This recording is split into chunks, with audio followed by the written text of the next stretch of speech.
Before I get started, I just wanted to thank a couple of my colleagues, Dominique Roche and Sandra Binning. Aspects of this talk are based on some things they've presented previously. So, as most of us probably know, science usually starts with questions. We conduct the experiments to try and answer those questions. We get results, and then one of the final steps in science is to publish those results. And this is a really important step, because if we don't publish the findings, then it's essentially like we never conducted the research in the first place, because nobody finds out about it.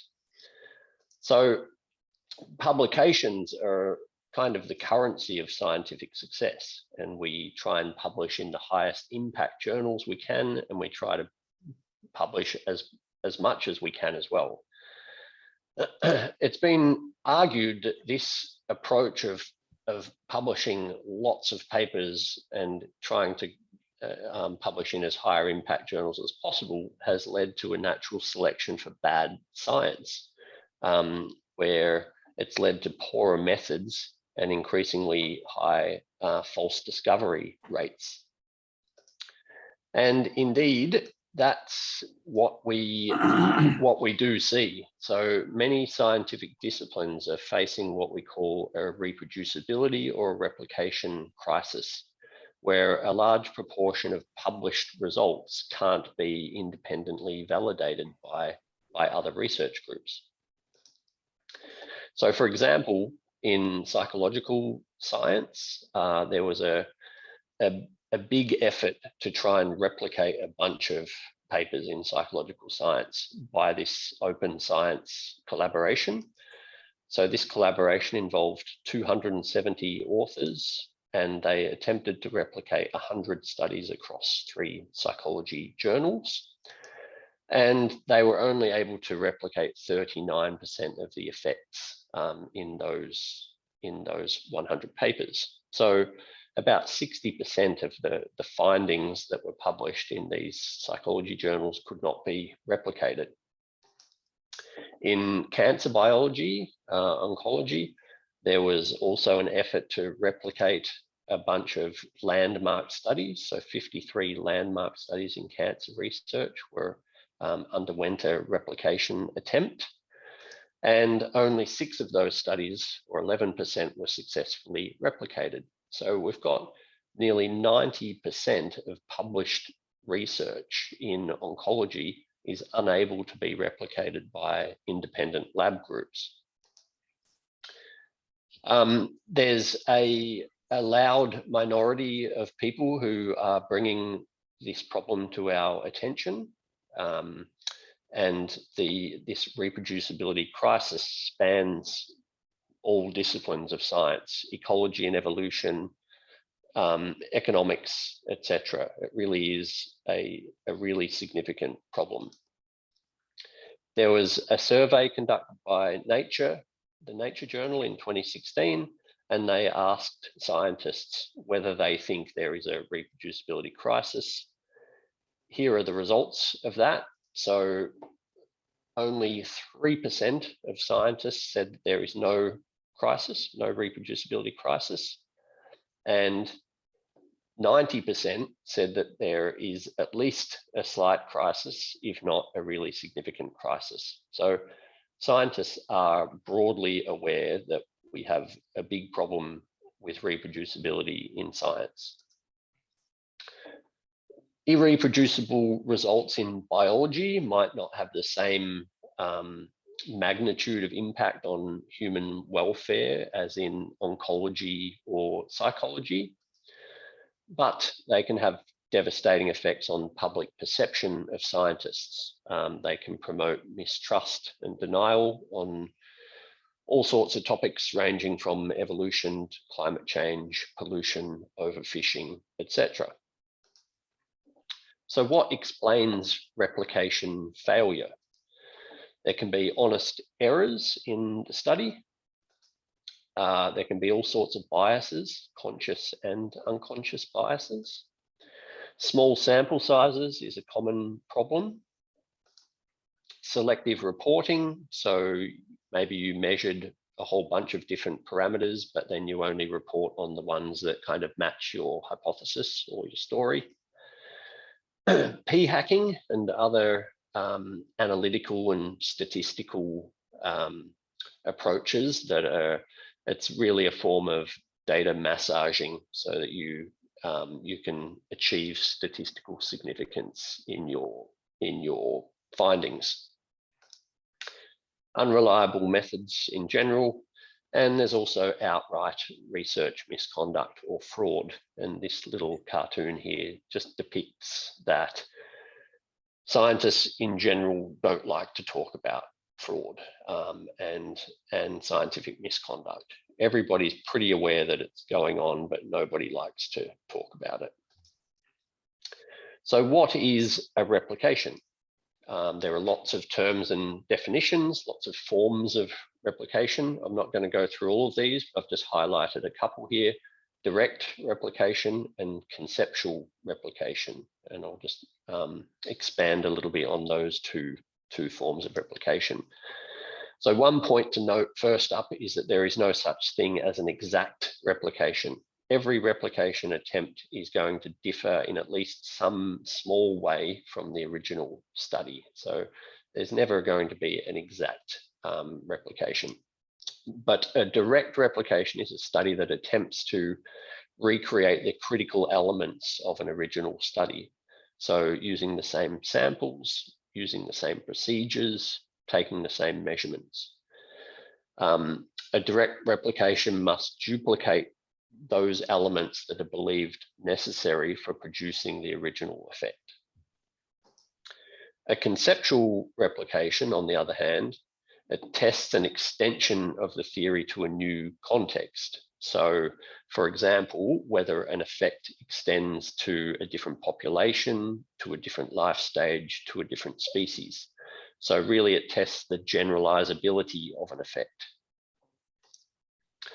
So this moves me on to some of the research that we've done in my lab, and this is based on ocean acidification, which is a real climate change phenomenon, but a decade of literature that was reporting really significant behavioral and sensory impairments to fish when exposing them to forecasted levels of ocean acidification. So the forecasts that were used, so the projections, were for the year 2100, and that's when we're expecting CO2 levels in the atmosphere and in the oceans to get to around 800 to 1,000 microatmospheres. Currently, it's around 400, so it's kind of double or more of current day levels. And coral reef fish were reported to be the most sensitive. So these impairments they ranged, essentially everything that was examined seemed to be impaired by these 2100 year forecasts of CO2. So vision was reported to be impaired, impaired hearing, impaired or altered olfaction, attraction to predators or attraction to the chemical cues that are released from predators, impaired brain function, increased activity, and increased boldness and risk taking. So all of these impairments were really surprising because as a fish physiologist, I knew that there were decades of literature on fish physiology, and it was shown pretty convincingly that they're quite resilient to elevated carbon dioxide levels in the water. They have really good acid-base regulation systems, so they can maintain their internal pH levels pretty well. So it was always thought that carbon dioxide wasn't going to impact fish too much. That's not to say it's not going to impact other species, and not to say it's not going to impact fish in an indirect way, but certainly not in a direct way. And those previous decades of physiological research were done using CO2 levels that were much, much higher than what we're talking about here for the end of this century. And we wouldn't see them for centuries in a business as usual emissions scenario. And here are a handful of the papers that were reporting on these really serious behavioral and sensory impairments, so olfaction, hearing, vision, etc. Probably the most profound reports in the literature were on this essentially olfaction and smelling chemical cues in the water. So, and most of these studies were done using what we call choice flumes. So I'll just walk through briefly what these choice flumes are. So they're an apparatus where we can put a little fishy in here, and down one side we can have clean seawater flowing, and down the other side we can have clean seawater plus something else. And so in all of these examples that I'm giving, this something else is chemical cues that are released from predators. You can't see them in the water looks exactly the same, but there are chemicals that are released from predators. So you can then look at which side of the choice flume the fish decides to spend its time, and you would expect that it would avoid the side of the flume containing the predator chemical cues, because that means bad news. So if we look at these plots over here, the control group are fish that had been acclimated to current CO2 levels, so around 400, 450 microatmospheres. And this is the time that they're spending in the side of the flume that contains that predator chemical cue. So under control conditions of CO2, all of these different species are essentially spending 0% of their time on this side of the flume. They're always spending their time on this side in the clean seawater, avoiding the predator chemical cues, as you might expect. But then the most phenomenal thing is that when the fish were acclimated to higher levels of carbon dioxide for a few days and then tested in here, they were spending just about all of their time in the side of the flume that contains the chemical predator chemical cues. So a complete reversal of what you would expect in a normal fish. So this is obviously going to have dramatic ecological effects if elevated CO2 that we're projecting by the end of the century is going to cause prey fish to be attracted to the chemical cues of their predators. That's going to cause an absolute catastrophe, ecological catastrophe. So this is just making my point again here. In all of these different species, across many years as well, so these studies from 2010 to 2016, the same thing has been reported over and over. And I'll just draw your attention also to up here.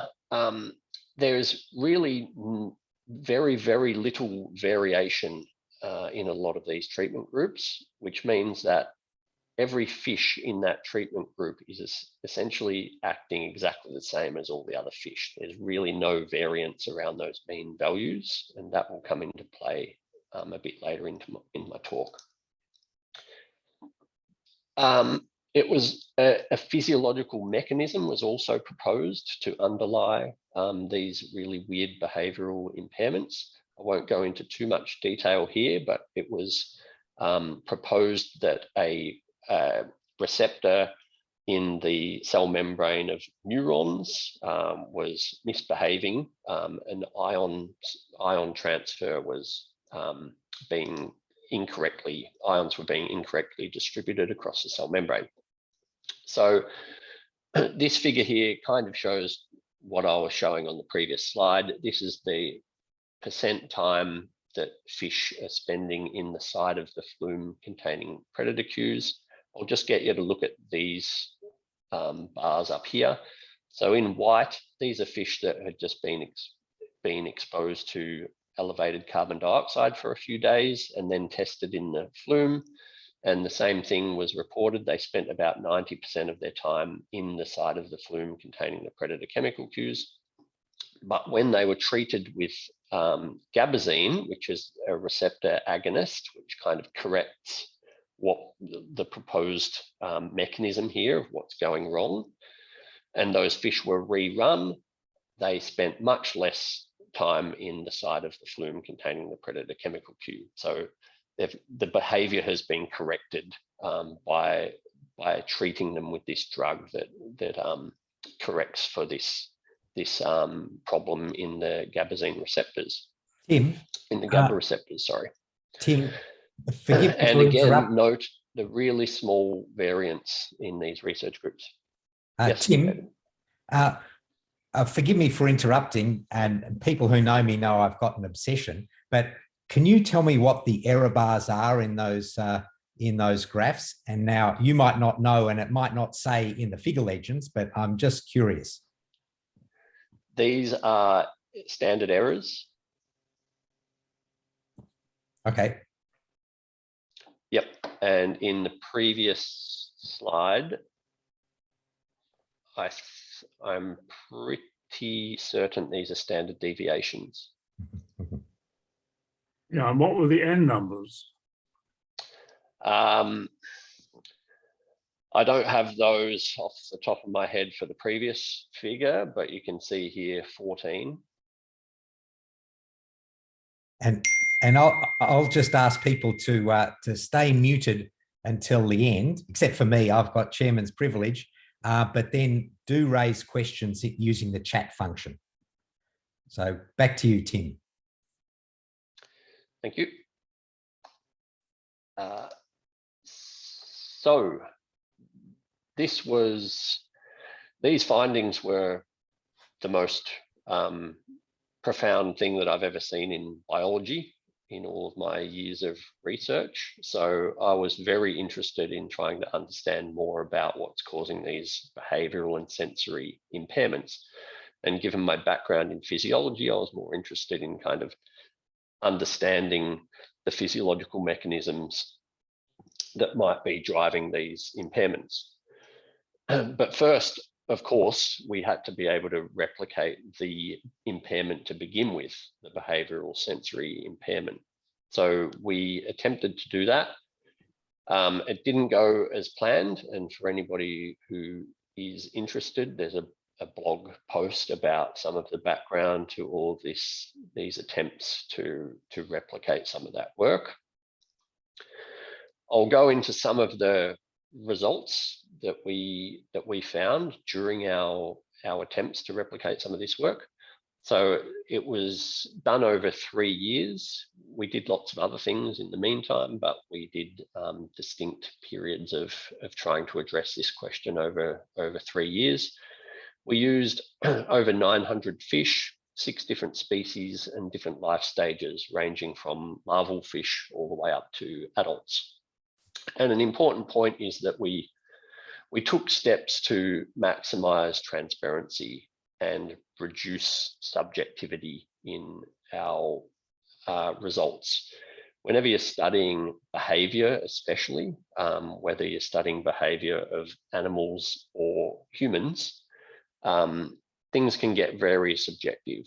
So we recognize this. So we videoed all of our experiments.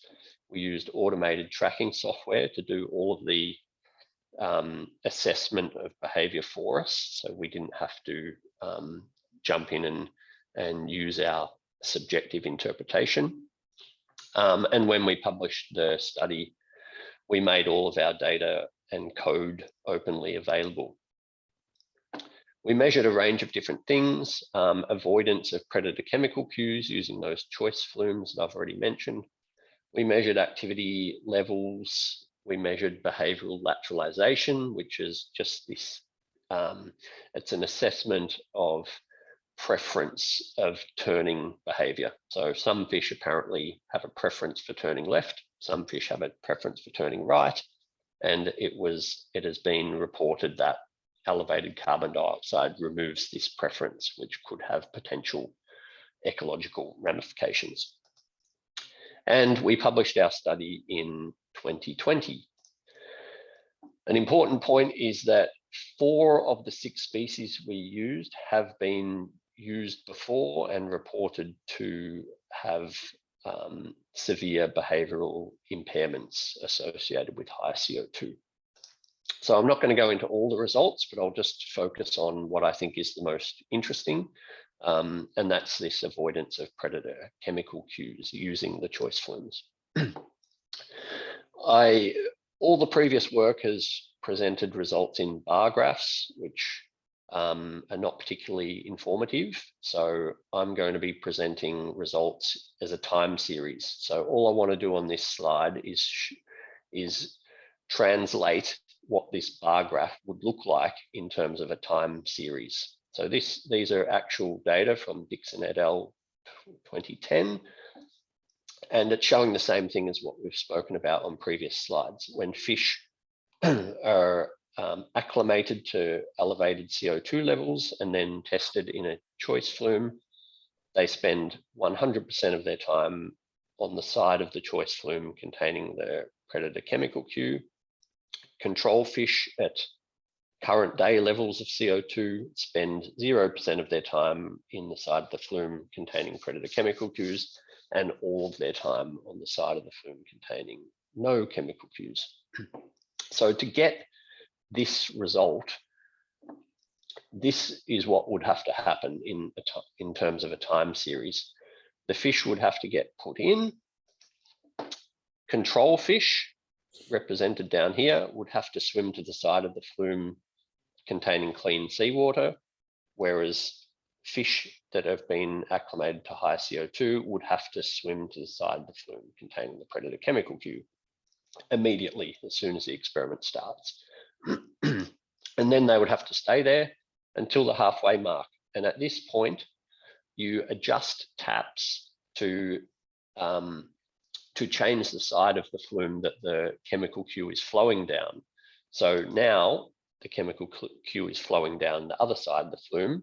The control fish finds itself in the predator chemical cue, so it recognizes it has to swim to the other side. The high CO2 fish finds itself in clean seawater. It doesn't like that, so it would have to recognize that it needs to swim back over to where the predator chemical cue is. So they would have to swap quickly during that transition period and then remain on that side again for the rest of the trial. And these trials are only 9 minutes long. So you would end up with the high CO2 fish spending 100% of their time in the predator chemical cue and the control fish spending 0% of their time on the side of the flume containing the predator chemical cue. And this is what we found. So here we have the same thing again, time on the side of the flume containing the predator cue, and then a time series as the trial continues. The grey circles are the control group, so they're at current day levels of carbon dioxide, around 400, 500 microatmospheres. The blue dots are the high CO2 group, around 1,000 microatmospheres. And you can see that we certainly don't, if this was faithfully replicating previous studies, all the grey dots would be along 0 and all the blue dots would be along 100 up here. And you can see that we certainly don't see that. Both of the treatment groups responded exactly the same. Both of them showed an avoidance of the predator chemical cue side of the flume. So they're spending kind of 30 to 40% of their time on the side of the flume containing the predator chemical cue, most of their time on the side containing clean seawater. The next species, we see the same thing. So fish under high CO2 are certainly detecting the chemical cue and preferencing the side with clean seawater. Another species, same thing.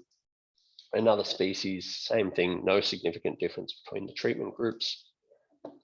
In this species here, it was the only species where we saw something a little bit different between the treatment groups. So the control group seem to be avoiding, to a certain degree, the side of the flume containing the chemical cue, whereas the high CO2 fish seem to be quite impartial, spending 50% of its time on both sides of on either side of the flume.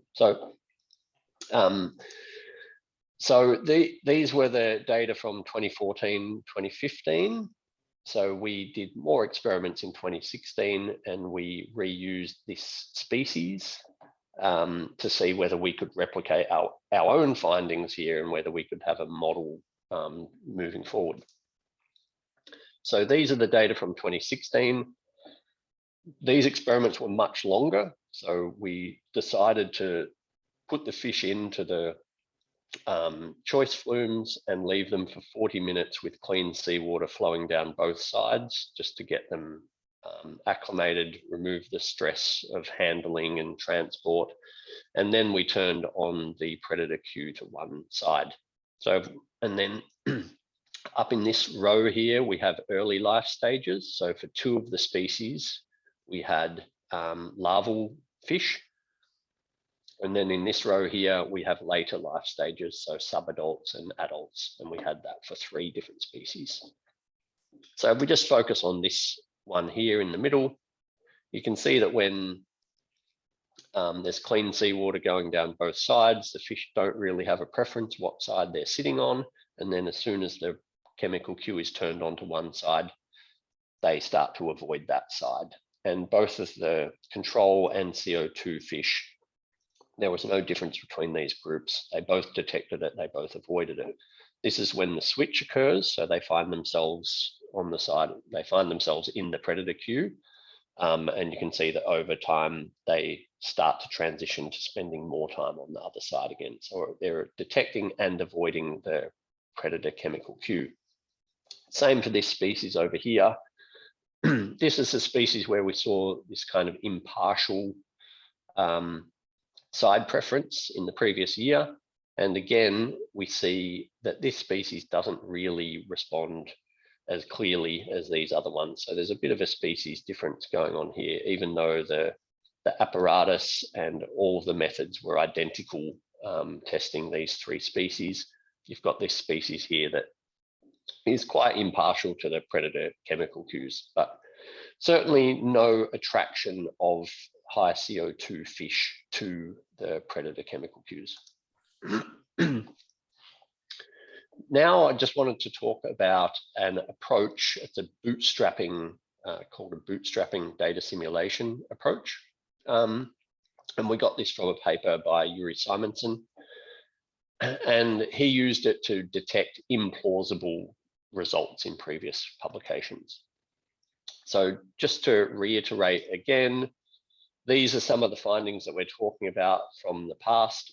All control fish avoid the side of the flume containing the predator chemical cue, and all CO2 treated fish are attracted to the predator chemical cue. And there's 0 variability in this study. And then in other studies, we see very similar things. So this is one species here. In control conditions, it spends 100% of its time in the side of the flume that contains clean seawater. Under high CO2 conditions, it only spends a tiny bit of its time in the clean seawater. It spends just about all of its time in the side of the flume containing predator cues. Excuse me. And this is consistent across different species in this study, the same thing over and over. So what I've plotted out here are the results of these bootstrapping simulations. So what we've done is we've taken our entire data set of 900 fish, and in this top panel here, we've said take 10 random fish out of that 900 and look at the average value and the variance around that value. So how much variability is there in those 10 individuals in terms of how much time they spent in the predator chemical cue side of the flume. Now put those fish back into the 900 again and take out another random 10, look at the variance again, and repeat that 10,000 times. And we end up with this distribution of the expected variance around that mean of 10 fish. In this middle panel, we've done the same thing, but with a sample size of 20. And in the bottom panel, we've done the same thing, but with a sample size of 60. And you can see that as we increase sample size, the variance distribution narrows, as you would expect. In these colored circles here, they represent the variance that has been reported in previous studies over the past decade or more.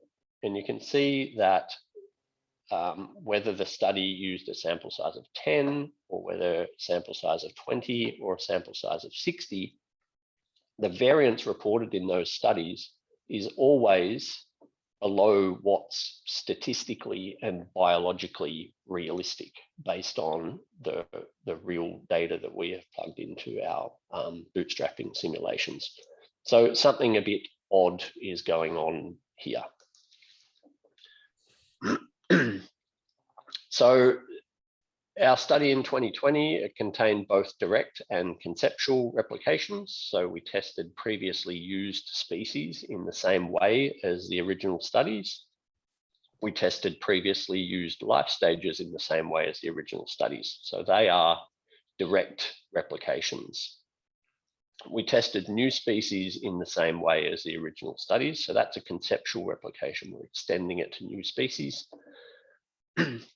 And we also improved the methodology to reduce bias as much as possible and increase transparency. So we videoed all of the experiments. We held notes up in front of the video to indicate what treatment group the fish were from, etc. We blinded a lot of the analysis as much as possible. We used the automated tracking software. We increased habituation time to reduce stress in that final year of the study. We did a range of different things to try and improve upon previous approaches. Interestingly, just this year, this paper came out by Clements et al. And it looked at the effect of ocean acidification on fish behavior. And it looked at that through time. So it's taken it's a meta-analysis. So it's taken results from all of the studies that have been published on ocean acidification and fish behavior and plotted them out.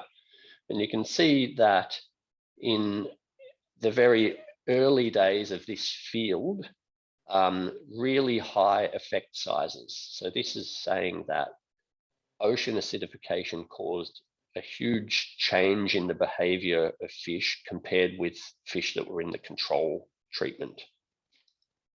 And you can see that through time, this effect has declined and declined and declined. And in the 4 final years of the meta-analysis, the effect is essentially not different from 0. So we've got to a point where there's not really an effect of carbon dioxide or ocean acidification on fish behavior anymore. Interestingly, this study also assessed the impact of lab group on the results. And here is the plot when one lab group is removed from the entire data set. So all the papers that have been published by one lab group are removed. And this is what we see. Essentially a flat line from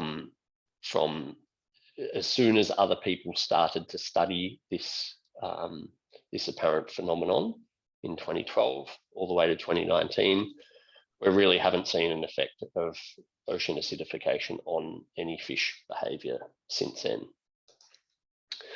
So all of these reported effects on behavior and sensory systems don't seem to be true, and they don't ever seem to have existed outside of one single lab. With all of this, climate change deniers are absolutely thrilled when they hear this kind of thing. It gives them lots of fodder. But a point that I'll make is that the problem is the exaggerated unreplicable papers, not the transparent attempts to replicate the findings. And this goes back to the point that I made earlier with this paper here, that there is a natural selection towards bad science. You would think and hope that scientists would embrace the self-correcting nature of science, and that we would all rejoice that we've reached a truth now. And certainly our research has been received in general very well by the scientific community, but there's always going to be people that are not happy with how you've gone about things. So some of the original authors wrote a correspondence that it was all down to methods that we used, and we got to respond to that and debunk their arguments. And then old reliable Twitter, you can always guarantee you're going to get some good feedback on Twitter. So we were told that we were attacking people, that the whole point, so the driving force of our work is cruelty, that our paper should be retracted, that we are disgusting, and that Nature chose to publish a clickbait paper. So it's not that fun doing this kind of replication science. It rubs people up the wrong way, and that's probably why a lot of people don't choose to do it. There is a really thorough investigative journal article by Martin Ensering in Science. So anybody who's interested in all the ins and outs of what's gone on with this can go and read that article online. Colleagues and I have actually been involved in a misconduct investigation in the past. So we had strong evidence to indicate that there had been misconduct in a paper that was published in Science, and that misconduct was complete data fabrication. The person wasn't even at the research station long enough to conduct the study that they claimed to have conducted. And eventually that paper was retracted, but it took years, and it took an incredible amount of effort and our personal time. This is not something that we can do during work hours. So it took an incredible amount of time to eventually get this paper retracted, even though there was a mountain of evidence for misconduct at the very beginning. So why don't we embrace this exposure of scientific misconduct? Why is it so difficult? You would think that that everybody would be happy to correct the scientific record and move on. But when you think about it, and when you are involved in this, you realize that universities and institutes, they lose credibility if they're found to have been involved in some form of scientific misconduct. Journals, the scientific journals, lose credibility and they lose citations. So if an article is retracted, they don't get citations for that article anymore, and that affects their impact status. And many scientists think that it damages public perception. So if research misconduct is discovered and reported on, they feel that this damages the perception of all scientists. I would actually argue the opposite to all of these things. I think that universities and institutes can gain credibility by showing that they take misconduct seriously and investigating it properly.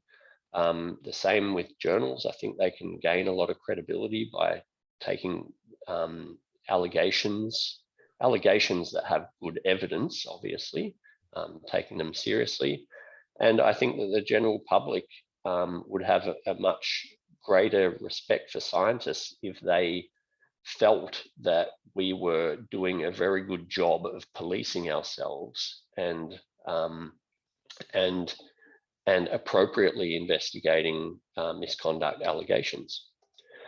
Another big problem is that funding bodies don't have resources to investigate misconduct in general. So it all comes down to individual scientists to spend their weekends and after hours trying to gather the evidence to prove these things, which leads to most people just not bothering because it's too hard. So you end up with a bunch of literature sitting out there that is definitely wrong, and there is suitable evidence for it to be retracted, but it never gets retracted because nobody can spend the time doing that.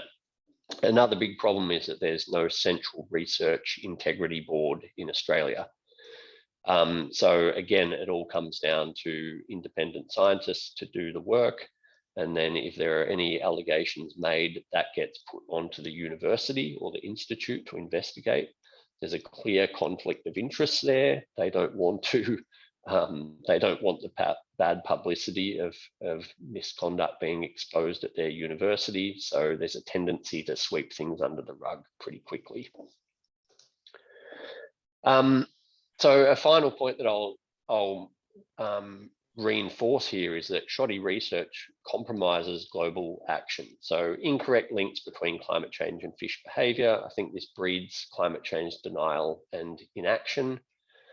And we don't have to look too far to see how these kinds of things have changed the world in a very detrimental way. So early studies that have been debunked linking vaccines with autism, well, that persists today, decades later, and we have negative impacts on vaccination rates because of these early studies that were just wrong. I'm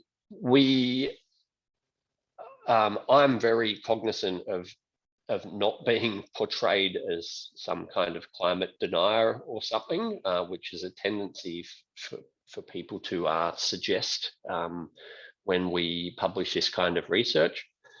So I'll make a point. There is a robust and independently replicated evidence showing that ocean warming, for example, which is driven by elevated CO2 in the atmosphere, it's already killing and redistributing lots of different organisms around the world: fish, coral, giant kelp, shellfish, etc.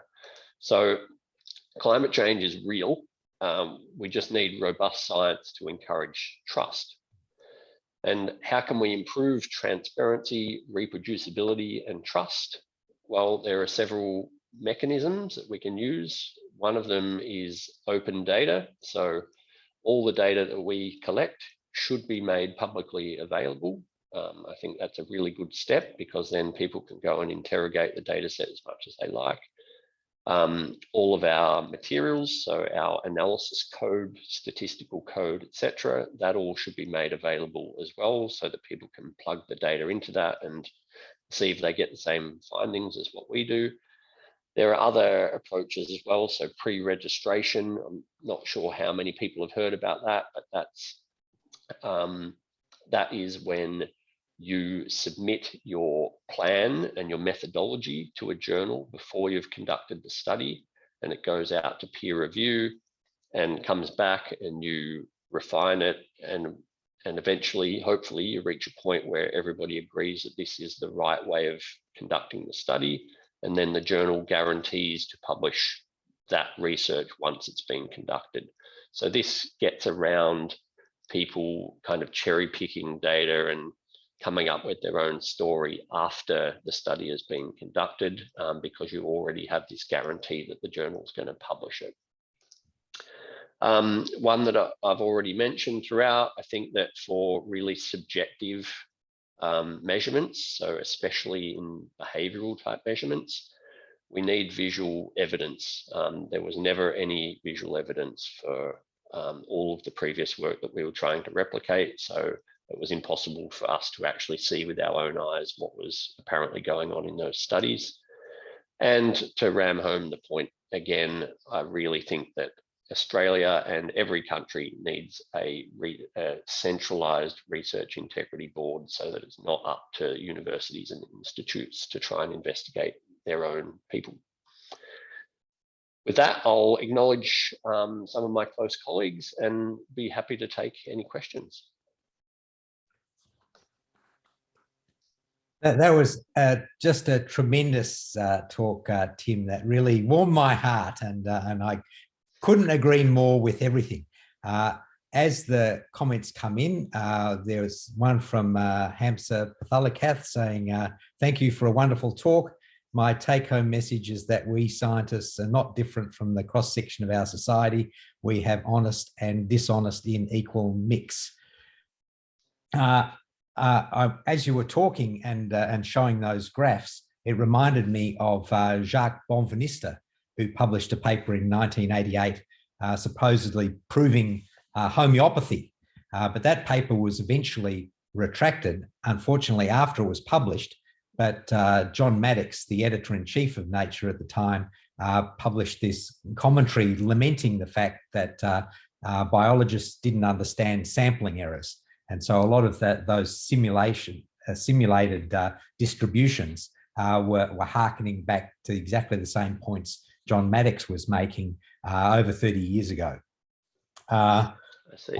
And yeah, there's some, let's see. Just to comment on the comment of the previous person that you read out. Yes, I got into science thinking that all scientists were going to be after the truth and very particular with what they do. And I have kind of low-grade OCD probably, so I'm very, very particular with how I do things, and I enjoy doing things really well. But then I got into science and realized that, yeah, there's the same people in science as in every other occupation, really. And so there's good and bad scientists, and I'm certainly not suggesting that there is a huge proportion of scientists that are doing questionable things. I think that it's a real minority, but the damage that they do proportionally is quite astronomical, I would say. Leanna Dalton said, great talk, thank you. Would it also be helpful to include possibilities for publishing failures, in inverted commas? Absolutely, and that conversation has been going on for several years, and I'm not sure if there are journals that kind of specialize in this, but a lot of the open access journals like PLOS One, for example, they're supposed to be there. So as long as the study was done well, it should be publishable. Yeah. Doesn't matter what the results were, it should be publishable. I think also it's now easier to publish non-peer-reviewed preprints. So in Physics Archive and BioArchive, you can at least publish any data, and then people reading it are aware that it has not yet been peer-reviewed, but at least it's a way to get things quickly out into the open. But it's a case of, you know, buyer beware. Eddie says, are there parallels at play with the way whistleblowers are treated in many contexts, given that those uncovering research that cannot be trusted probably work in the same field as the wrongdoers? If so, how might you handle this?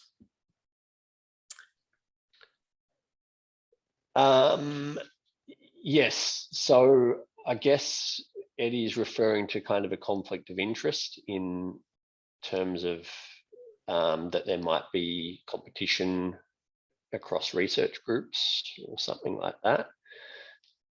So if I'm understanding the question correctly there, I would say that the way of handling that is to have an independent research integrity body so that they can compile all of the evidence from both sides. Everybody can submit their evidence, but it doesn't become a slinging match of scientists against scientists. It becomes a formal investigation that's done properly. And it's one in which the strength of the argument relies on the strength of the evidence rather than on who's making the arguments and where they come from. A question from Malcolm Jenkins. hasn't the politicization of science always been an issue? I recall that widespread support for germ theory in the 19th century was driven by the political to undermine the power of the Catholic Church through its advocacy of spontaneous generation. It was politically coincidental that it was also correct. I'll just leap in there and say that one of the biggest proponents proving germ theory was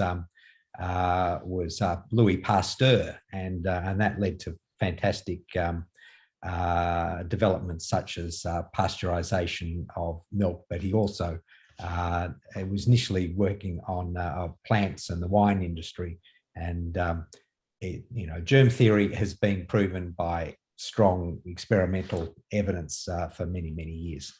I think given the way time has been progressing, it's time to wrap up the proceedings, and just to thank you once again for a truly wonderful talk. So thank you again, Tim. I'll just remind other people though that please come along and for next month's talk. Next month's talk is going to be on the, let's see, 18th of May, if I believe correctly, but you can find out by going to the ANZAAS website, and that will list following talks. So thank you once again, Kim. Sorry, I just see one comment here that hasn't been addressed, and it's a very quick answer. In the metadata analysis, why didn't it start from 2009? That's because in that follow-up panel that I brought up, those initial researchers, that one lab group, they are the ones who had conducted all of the experiments before 2012. So that's why there were no data in that second panel before 2012. I'll